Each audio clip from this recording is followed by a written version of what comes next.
सबसे biggest myth जो बच्चों में होता है, उनको लगता है कि टॉपर्स वो लोग होते हैं जिनमें टैलेंट होता है। ये वो लोग होते हैं जिनको सब आता है पहले से ही और हमको कुछ भी नहीं आता, तो हम इनका मुकाबला कर ही नहीं पाएंगे, हम इनको compete कर ही नहीं पाएंगे। ये सबसे गलत परसेप्शन होता है जो कि आप सबके माइंड में है। देखो, किसी भी एग्जाम में हाई मार्क्स लेके आना या उस एग्जाम को क्वालिफाई करना, वो एक्चुअली में कभी टफ हुआ ही नहीं है और ना ही कभी होगा। बस दिक्कत क्या है ना, कि जो राइट अप्रोच है वो आपको नहीं पता कि उस एग्जाम को क्वालिफाई कैसे करना है। एसबीआई पीओ का प्रीलिम्स एग्जाम क्वालिफाई करने में ना बच्चों के पसीने निकल जाते हैं। इतना खतरनाक एग्जाम होता है इसका। क्यों होता है? क्योंकि यहाँ पर कंपटीशन ज्यादा होता है, कंपटीशन ज्यादा है और मेंस में बच्चे कम जाएंगे। बट ये एग्जाम अगर मैं आपसे बोलूं कि एक्चुअली में ये आसान होता है क्वालिफाई करना, लेकिन इसके लिए कुछ रिक्वायरमेंट है जो कि आप सभी को फुलफिल करनी होगी।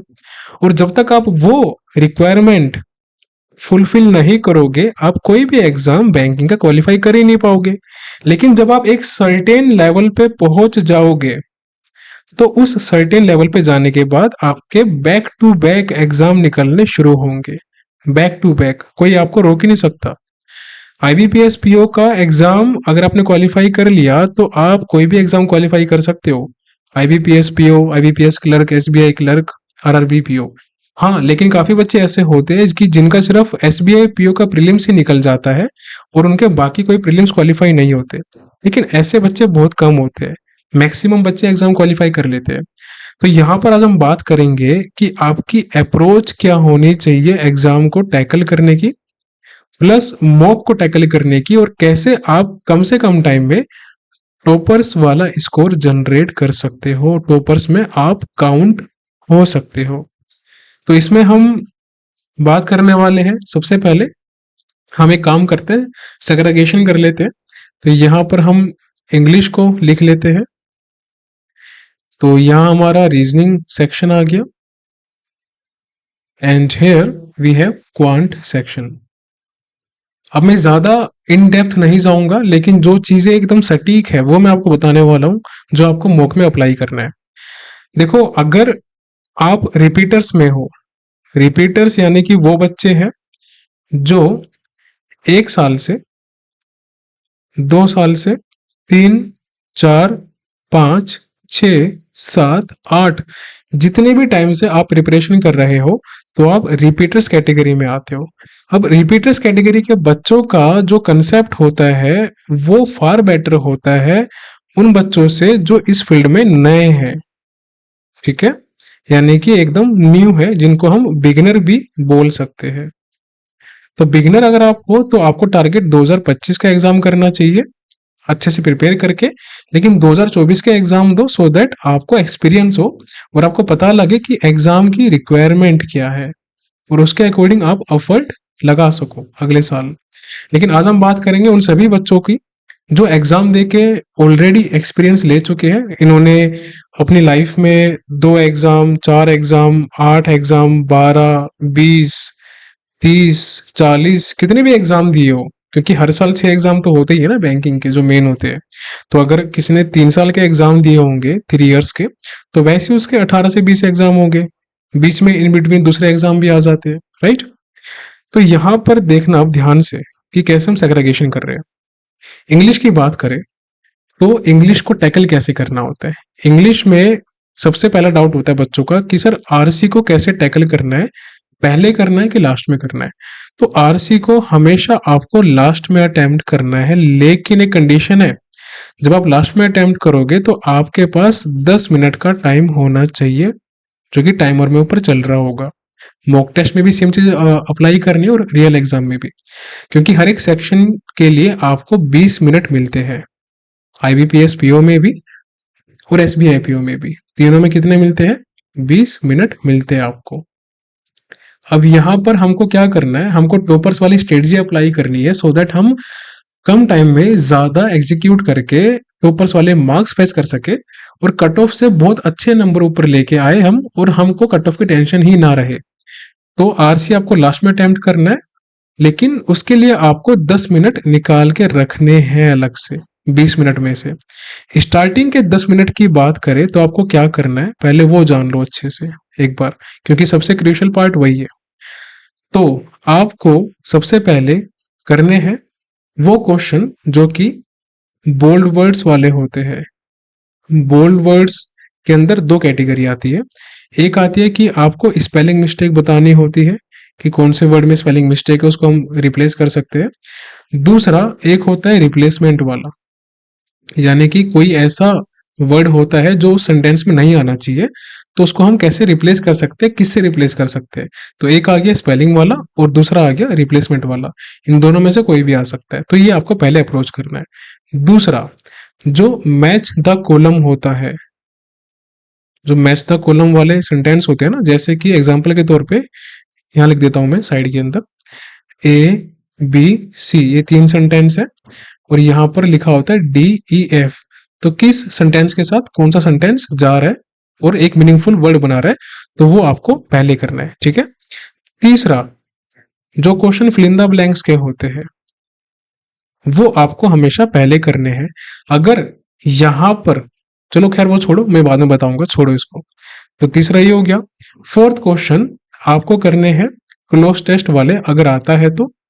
अगर नहीं आता तो इसकी जगह दूसरा क्वेश्चन एरर्स वाले आ सकते हैं, या हो सकता है कि फिल इन द ब्लैंक आ जाए या फिर क्लोज टेस्ट ना आए, या फिर like fill in the blanks ना आए या फिर क्लोज टेस्ट आ जाए, कुछ भी हो सकता है, खैर वो छोड़ो। और पांचवा है पैराजम्बल वाला क्वेश्चन। अब ये जो पैराजम्बल वाला है ना, इसको ध्यान रखना, यहाँ पर मैंने 2 स्टार लगाए हैं क्योंकि यहाँ पर आपको रिस्क नहीं लेना। अगर आपकी अंडरस्टैंडिंग अच्छी है तो ही करना, अदरवाइज इसको स्किप कर देना, यहाँ पर रिस्क नहीं लेना। लेकिन ये जो क्वेश्चंस थे, bold words, match the following, fill in the blanks, cloze test और एरर्स, यहाँ पर आपको सबसे पहले टाइम देना है और 10 मिनट में जितने मैक्सिमम क्वेश्चन आप बना सको आपको वो बनाने हैं 10 मिनट के अंदर। अगर कोई क्वेश्चन बहुत लेंदी होता है, बहुत ट्रिकी होता है, तो उसको स्किप करके आगे भाग जाओ, उस पर स्टक नहीं रहना आपको। आरसी में जब आप करना शुरू करोगे, अब यहाँ पर एक दिक्कत क्या आती है बच्चों की, कि सर रीडिंग कॉम्प्रिहेंशन को हम पहले रीड करें या फिर क्वेश्चंस को रीड करने के बाद तब आरसी पे जाए। ये एक खतरनाक डाउट है बच्चों का जो हमेशा रहता है। देखो मैं आपको एग्जांपल देता हूं। तो ये एक आर्टिकल है आपके सामने, ठीक है। इस आर्टिकल में 3 पैराग्राफ है, यहां से लेकर यहां तक ए है पैरा, यहां से यहां तक बी है एंड यहां से यहां तक सी पैरा है। जब तक आप इन तीनों पैरा को समझते हुए नहीं जाओगे, प्लस इनको आपस में कनेक्ट नहीं करोगे, क्या नहीं करोगे, कनेक्ट नहीं करोगे। क्योंकि अगर वो पैरा लिखा है सामने तो किसी के बारे में वो बात कर रहे हैं ना, वो बात नेगेटिव पॉजिटिव न्यूट्रल कोई भी हो सकती है। वो कैसे पता चलेगा, जब आप उसकी रीडिंग करोगे। तो सबसे पहला कंसेप्ट है कि आपको उस पूरे आरसी को रीड करना है, सबसे पहला कंसेप्ट है। क्वेश्चंस को कभी भी नहीं देखना रीड करते टाइम, क्वेश्चंस को रखो साइड के अंदर। ये क्या करना है, ये आपको साइड में कर देना है, क्वेश्चंस नहीं देखने आपको। पहले आपको आरसी देखना है, इसको रीड करना है। और रीड करने के टाइम पे एक बात ध्यान रखना, जो पैराग्राफ ए है ना, ये सबसे इंपॉर्टेंट होता है, इसको मैंने लगाए 2 स्टार, ये सबसे इंपॉर्टेंट होता है। अगर आपने इसको ढंग से नहीं समझा तो बाकी का आपको समझ में आएगा ही नहीं। तो अगर एक बार रीड करने के बाद, 2 बार रीड करने के बाद आपको पैराग्राफ ए समझ में नहीं आया, तो अगेन रीड करना है आपको। क्या करना है, अगेन रीड करना है पैराग्राफ ए को। जब ये समझ में आ जाए कि क्या कहना चाह रहा है, फिर आपको प्रोसीड करना है पैराग्राफ बी पे, सी पे या डी पे, अगर चाह रहे हैं तो। अब आपने इसका पूरा एक मीनिंगफुल जो कंटेक्स्ट था वो समझ लिया कि क्या कहना चाह रहे हैं, इसका गीस्ट क्या है, इसकी समरी क्या है। अब वो समझने के बाद आपको क्वेश्चन पे जंप करना है। अब यहाँ पर क्वेश्चन 1 2 3 4 से लेकर टोटल 10 क्वेश्चन तक होंगे, मान के चलते हैं, क्योंकि आइडियली 10 क्वेश्चन आते हैं आरसी में प्री में। तो 10 क्वेश्चन में से यहाँ पर कोई 3 या 2 क्वेश्चन ऐसे होंगे जो कि वोकैब वाले होंगे। अगर वो आपको नहीं आते तो उसको स्किप कर दो। क्या करना है, स्किप कर दो, रिस्क नहीं लेना, छोड़ दो, ईगो पे नहीं लेना, राइट। तो यहां से आपके आराम से 6 से 7 क्वेश्चन आरसी के हो जाएंगे जो कि अंडरस्टैंडिंग बेस्ड है, और ऐसे आपको आरसी को टैकल करना है। अब आते बैक पे। तो यहां पर ये जो पैराजम्बल के अलावा थे, पैराजम्बल के 5 क्वेश्चन मान के चलो आप, तो 5 के अलावा यहाँ पर ये जो 15 क्वेश्चन है ना, इन 15 क्वेश्चन में से आपके 10 नंबर मिनिमम आने चाहिए। 10 मार्क्स आपके मिनिमम आने चाहिए। यहाँ अगर आप गलती कर रहे हो तो दिक्कत की बात है। अच्छा, एक एडवाइस हो रहा है मेरी आप सभी से। काफी बच्चे एक सबसे बड़ी मिस्टेक क्या करते हैं कि वो ग्रामर के पीछे भागते हैं प्लस वोकैबलरी के पीछे भागते हैं। ग्रामर के पीछे कैसे भागते हैं? अब कोई स्टूडेंट होंगे या फिर कोई इंटरव्यूज वगैरह होते हैं यूट्यूब पे, या फिर कोई यूट्यूबर ही क्यों ना हो, तो उनका कहना होता है कि हमने ग्रामर के 100 रूल पढ़े, 200 रूल हमने पढ़े, कोई भी XYZ बुक हमने पढ़ी, तो फिर हमारी ग्रामर स्ट्रांग हुई और उससे हमारा एग्जाम क्लियर हुआ। वो क्लेम गलत है, कंप्लीटली गलत क्लेम है वो। क्योंकि बैंकिंग एग्जाम की रिक्वायरमेंट में ग्रामर आता ही नहीं है। बैंकिंग एग्जाम की रिक्वायरमेंट में आता है अंडरस्टैंडिंग, यानी कि समझ, कि जो सामने लिखा है वर्ड्स में क्या आप वो समझ पा रहे हो। क्योंकि वर्ड्स से सेंटेंस बनते हैं और सेंटेंसेस से पैरा बनते हैं और पैरा से आरसी और आर्टिकल बनता है। ये है बेसिक रिक्वायरमेंट, ठीक है। तो ये आपको समझना है। अंडरस्टैंडिंग तो अब काफी बच्चे कर भी लेते हैं टाइम के साथ साथ, लेकिन वो लैक कहाँ करते हैं? कॉम्प्रीहेंड करने में। कॉम्प्रीहेंड क्या होता है? देखो एग्जाम्पल के तौर पे मान लो आपने कोई 300 वर्ड का आर्टिकल रीड किया। आर्टिकल यानी कि एडिटोरियल हम कह सकते हैं कोई भी न्यूज़पेपर का। तो वो 300 वर्ड का, 400 वर्ड का या 500 वर्ड का जो भी था एडिटोरियल, वो रीड करके आपने साइड में रख दिया। लेकिन अगर मैं पूछूं कि क्या वो आर्टिकल आप 50 वर्ड्स में, 70 वर्ड्स में, 80 वर्ड में लिख सकते हो कि उसकी समरी क्या है, वो कहना क्या चाह रहे हो, उसका मेन आइडिया क्या था लिखने का? तो काफी बच्चों के हाथ पैर फूल जाएंगे। बस यहीं पे दिक्कत होती है कि वो लैग कर जाते हैं, उनकी इंग्लिश वीक रह जाती है। तो एक बार के लिए इस डर को दिमाग से निकाल दो, लिखना शुरू करो। लिखना शुरू करना है, कुछ भी लिखो, गलत लिखो, ग्रामर गलत लिखो, स्पेलिंग गलत लिखो, सेंटेंस आपको बनाने ना आए, आड़े टेढ़े जैसे भी सेंटेंस है बनाओ, बेझिझक बनाओ। आपकी नोटबुक है, आपको प्रैक्टिस करनी है।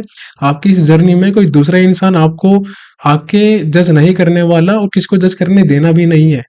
क्योंकि अगर किसी इंसान की इंग्लिश अच्छी है तो उसका एक लेवल था जब उसकी इंग्लिश अच्छी नहीं थी, लेकिन उसने उस पर काम किया और वो काम उसने फियरलेसली किया, स्टबन माइंडसेट के साथ किया, ढीठ माइंड के साथ किया कि मुझे करनी है इंप्रूव।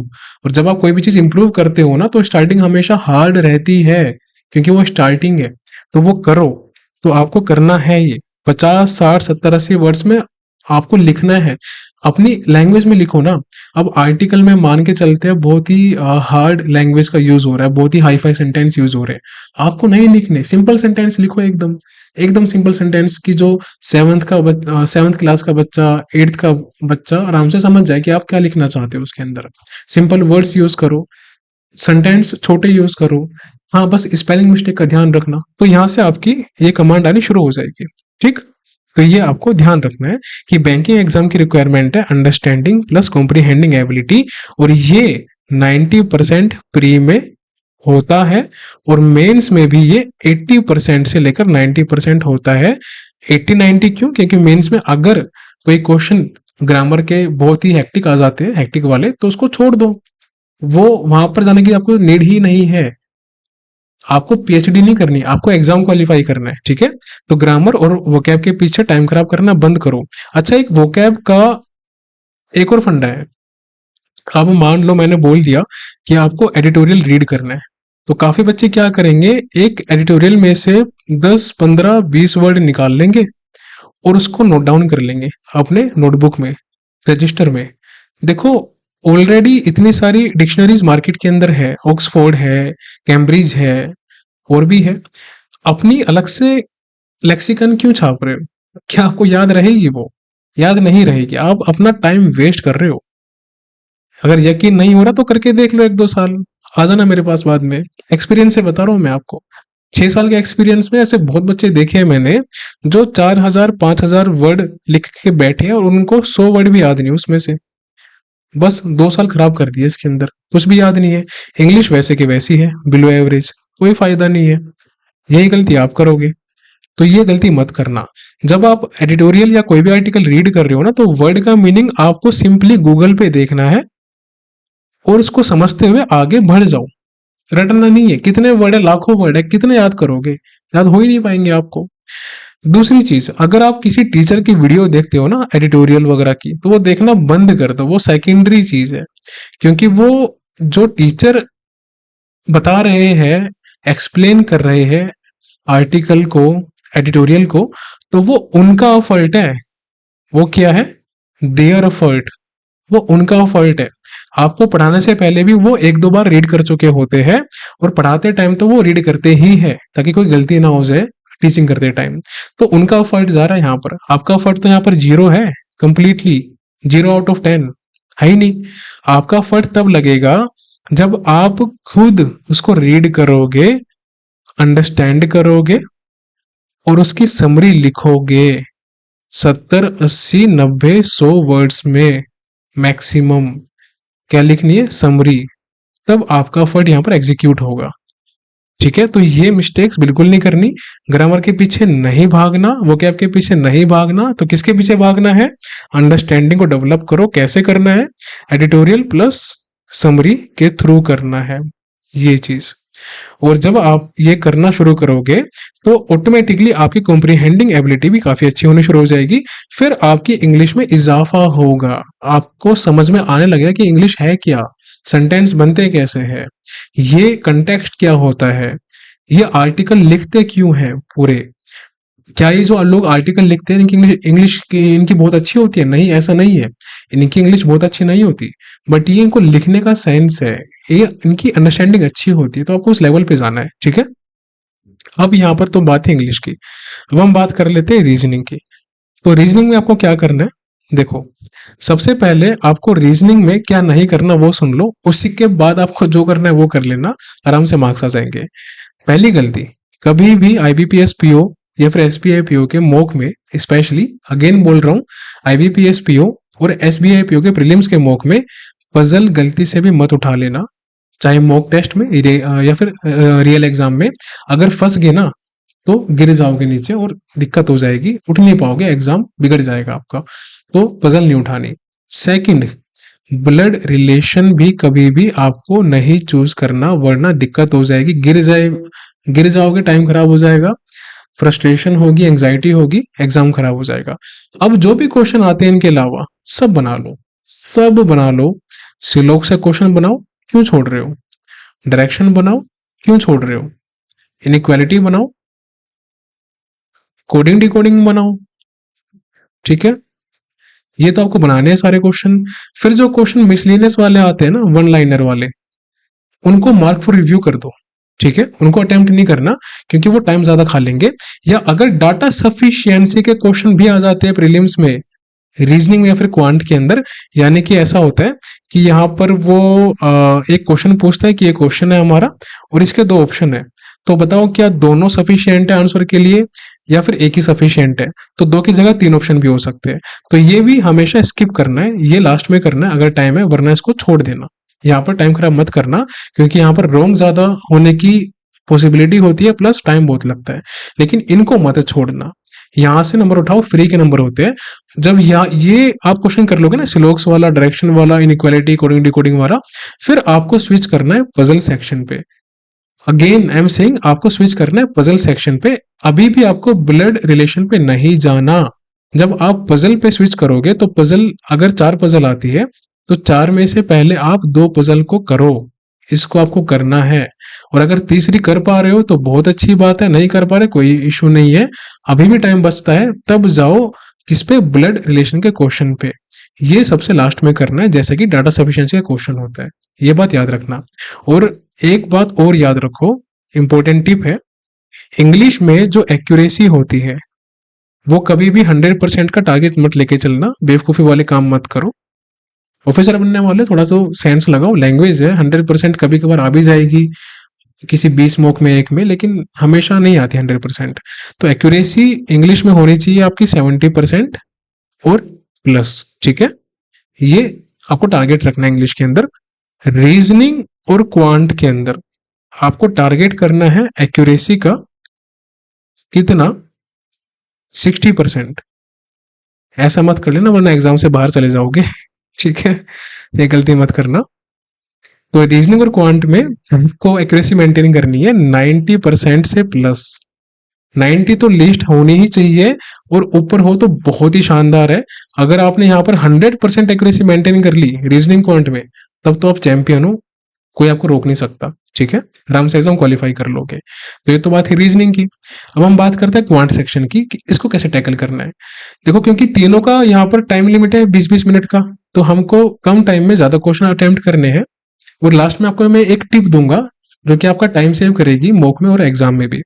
तो क्वांट में क्या नहीं करना, देखो अगर आपकी अर्थमेटिक अच्छी है और बहुत अच्छी कमांड है, बहुत अच्छी स्पीड है, तो आप कर सकते हो, वो आपकी मर्जी है। लेकिन सबसे पहली चीज, कभी भी प्रीलिम्स में कैसलेट अटेम्प्ट मत करना, कभी भी मत करना गलती से, वरना दिक्कत हो जाएगी। ना ही रॉन्ग नंबर सीरीज अटेम्प्ट करनी है, गलती से भी मत कर लेना, वरना टाइम आपका पानी में गया छपाक। क्यों गया?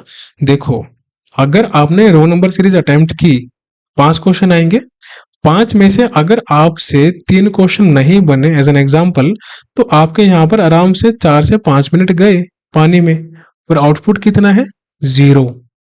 ऐसे में क्या होगा, कोई दूसरा बच्चा जो इसने जिसने अटेम्प्ट नहीं की होगी, वो उस 4 से 5 मिनट में आराम से 4 से 6 क्वेश्चन बना के आगे भाग जाएगा आपसे, बहुत आगे भाग जाएगा, आप तो पीछे खड़े रह जाओगे।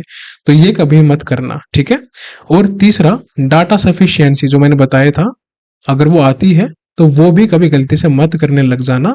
ईगो पे मत लो, समझदारी दिखाओ, सिलेक्शन लो, फिर जो करना है करो। तो क्या करना है, आप उसकी बात कर लेते हैं।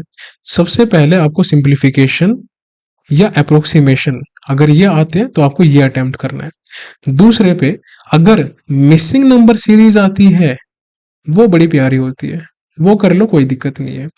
लेकिन यहाँ भी you have to be aware कि कहाँ टाइम वेस्ट नहीं करना। तीसरा, अगर क्वाड्रेटिक आती है, अमूमन क्या होता है, इन तीनों में से कोई दो ही सेक्शन एग्जाम में आते हैं आजकल, आईबीपीएस पीओ में और एसबीआई पीओ में, तीनों शायद ना ही आए। अगर आ गए तो फिर दिक्कत है, आपकी शिफ्ट इजी है तब तो उसको लपेट देना, छोड़ना मत बिल्कुल भी। अगर छोड़ दिया तो दिक्कत हो जाएगी।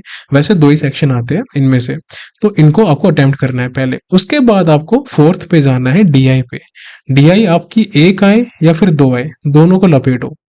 यहां से आपके आराम से 20 से लेकर 23-24 नंबर बन जाएंगे, आराम से बन जाएंगे।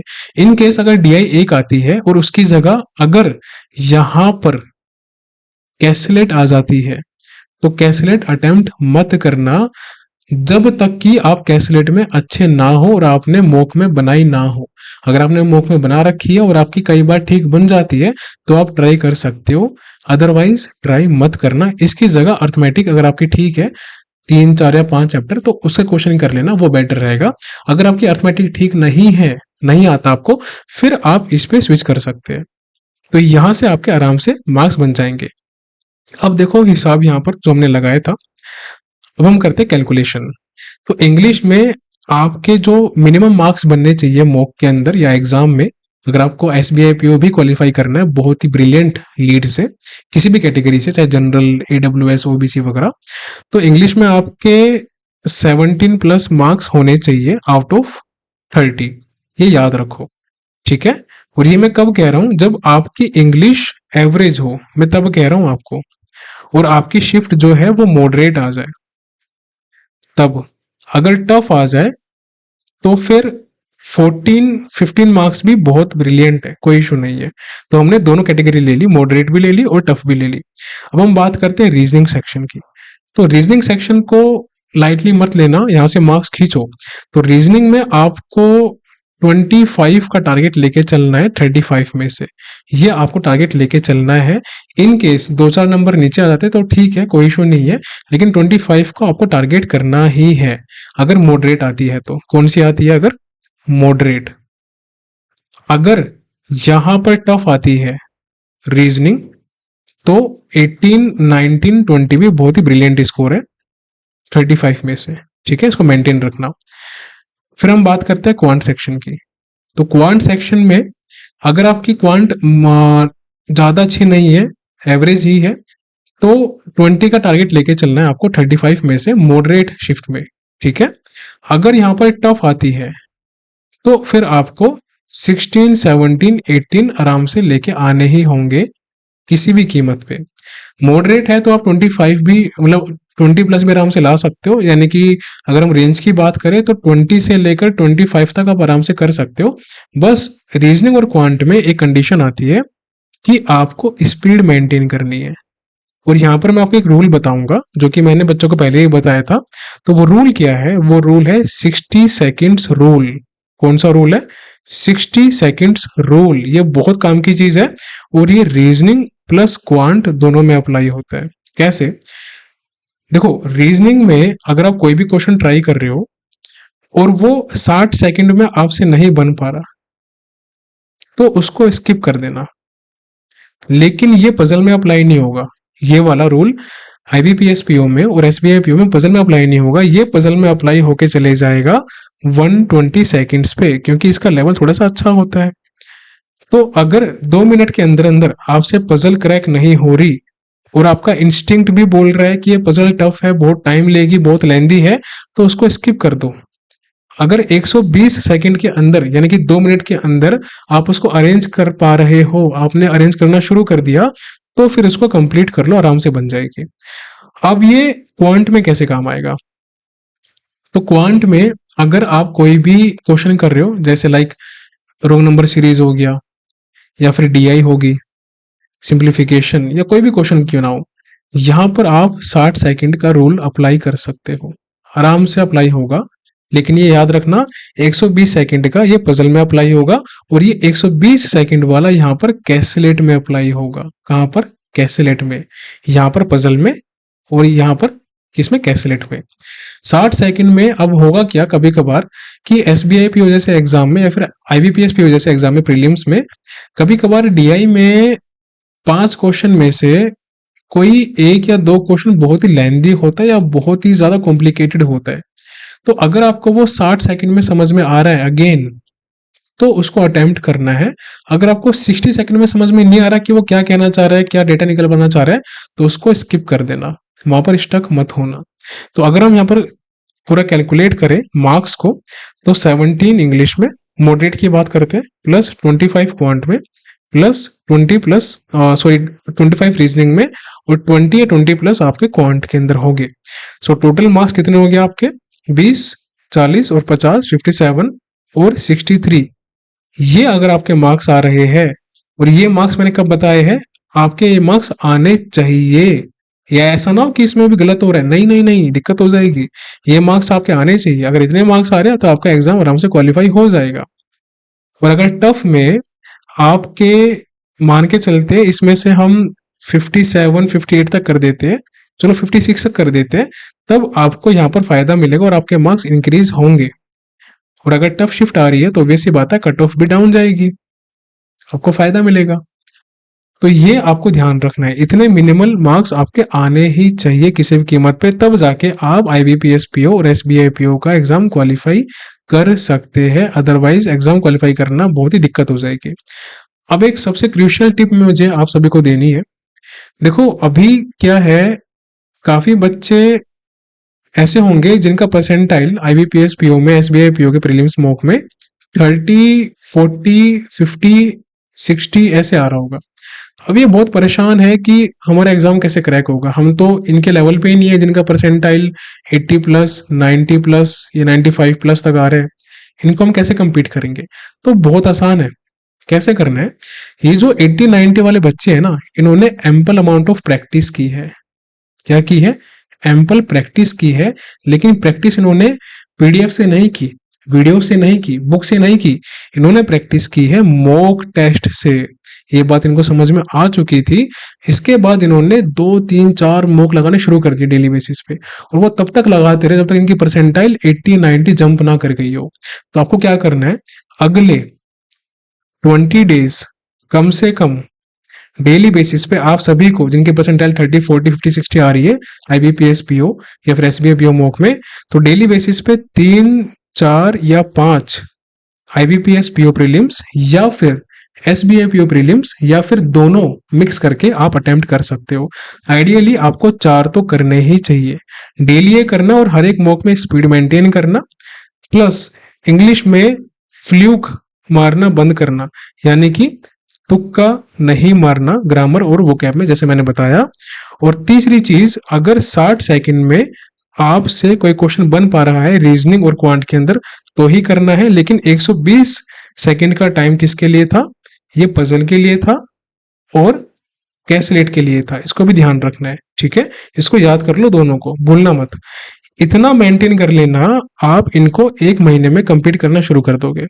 प्लस जब आप एनालिसिस करोगे ना मॉक का, अभी जो आपको मैंने 4 मॉक बताए हैं, अगर हम एक मॉक लेके चले तो एक मॉक का एनालिसिस आपको मैक्सिमम 30 मिनट्स तक करना है। और चलो और ज्यादा स्ट्रेच कर दूं तो 45 मिनट हो गया, बस इससे ज्यादा स्ट्रेच मत करना किसी कीमत पे, ये एकदम एक्सट्रीम है। कोशिश करना 30 मिनट्स की। अब एनालिसिस में करना क्या है वो भी सुन लो। तो जो क्वेश्चन आपने रोंग किए, आपने अटेम्प्ट किए लेकिन आपने रोंग भी कर दिए, उनको जाके देखो कि वो रोंग क्यों हुए और सीखो कि क्या गलती नहीं करनी। तो वो गलती सिली मिस्टेक भी हो सकती है, या फिर आपने क्वेश्चन ही गलत कर दिया वो भी हो सकता है। दूसरा टाइप, जो क्वेश्चन आपने ट्राई किया करने का बट आपसे नहीं बना, अनेबल टू डू, लेकिन आपने वहां पर टाइम खराब कर दिया, आपने इसको ट्राई किया था, 1 मिनट 2 मिनट आपके खा गया, तो उसको जाके एनालाइज करना है कि ये क्वेश्चन क्यों नहीं बना, क्या रीजन था।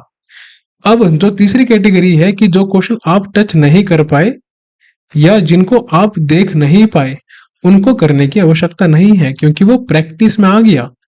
ये एनालिसिस में कभी आ ही नहीं सकता, ये दोनों कभी एनालिसिस में आ ही नहीं सकते। एनालिसिस में वो चीज आती है जो आपने कोशिश की करने की बट नहीं बना, या फिर आपने उसको किया बट वो गलत हो गया, वो आती है एनालिसिस करना, ऑब्जर्व करना, स्क्रूटिनाइज करना कि क्या मिस्टेक थी, क्या नहीं करना अगले मॉक के अंदर। तो इन दोनों पे फोकस करना है आपको, और ये आराम से आपका 30 मिनट्स में हो जाएगा। और ज्यादा स्ट्रेच कर देते हैं तो 45 मिनट तक हो जाना चाहिए। तो 4 अगर आप मॉक कर रहे हो डेली बेसिस पे, तो 4 मॉक के यानी कि आपके 3 घंटे एनालिसिस के होंगे, ठीक है? तो 7 घंटे आपको देने पड़ेंगे, कोई अल्टरनेट नहीं है, इसका देने पड़ेंगे। इसके साथ 2 काम करना, एक करंट अफेयर्स साथ में लेके चलना, इसको छोड़ नहीं सकते। डेली बेसिस पे 2 घंटे अप्रोक्सीमेटली इसको देने ही देने हैं। तीसरी चीज, इंग्लिश का एडिटोरियल प्लस समरी बिल्कुल भी मत छोड़ना।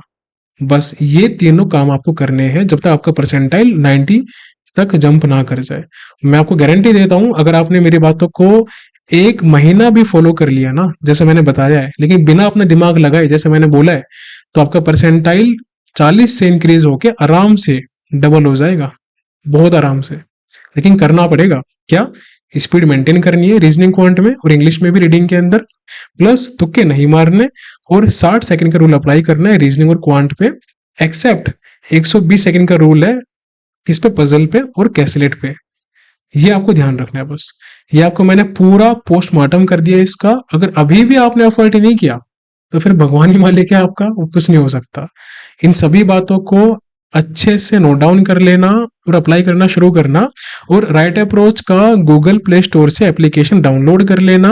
और यहाँ पर आपको बहुत ही ब्रिलियंट लेवल की एग्जामिनर्स क्विज मिलेगी, जिसका प्राइस है 249 करंट अफेयर्स का। और ये खतरनाक क्वेश्चन है, इसके एग्जाम के ट्रेंड के अकॉर्डिंग है, इसको आप परचेज कर सकते हो। दूसरा, गवर्नमेंट स्कीम के लेक्चर अभी हम शुरू करने वाले हैं, और ये सभी एग्जाम्स के लिए है, RRB PO, RRB clerical, SBI PO, IBPS PO, जितने भी एग्जाम आने वाले हैं सब एग्जाम्स के लिए गवर्नमेंट स्कीम बहुत इंपॉर्टेंट है। और इसका प्राइस है 299। और एक है सीए ग्रुप, तो ये 3 कोर्स यहाँ पर अवेलेबल है। सीए ग्रुप में अगर आप करंट अफेयर्स नहीं कर पा रहे या आपको डायरेक्शन नहीं पता, तो आप ये ग्रुप ज्वाइन कर लेना। यहाँ पर आपको गारंटी देता हूँ, अगर आपने मेरी बातों को फॉलो किया तो करंट अफेयर्स में आपको स्ट्रॉन्ग करवा देंगे, टॉपर्स में आपके मार्क्स आएंगे। इसका प्राइस है 499। तो जो आपको ठीक लगे वो आप ज्वाइन कर सकते हो, लेकिन टाइम से ज्वाइन करना, डिले मत करना, क्योंकि सिलेक्शन आपका है, मार्क्स आपके हैं, तो टाइम भी आपका है। सो चूज वाइसली, ठीक है? और आई होप आपको ये सारी चीजें समझ में आई होगी। इसको अप्लाई करना शुरू करो, और 1 महीने बाद यानी कि 1 अक्टूबर के आसपास मुझे रिव्यू देना टेलीग्राम ग्रुप और चैनल पे जाके कि कितनी इंप्रूवमेंट आपकी हुई। तो उम्मीद करता हूँ इस बार सिलेक्शन फोड़ोगे, आप सभी सिलेक्शन लोगे और राइट अप्रोच का भी नाम रोशन करोगे, अपने पेरेंट्स का भी नाम रोशन करोगे और अपने एफर्ट को दिखाओगे लोगों को कि आपने किस समझदारी से अपने एफर्ट को एग्जीक्यूट किया और सिलेक्शन ले लिया। तो मिलेंगे अगली वीडियो में, अभी के लिए bye bye, take care and see you soon.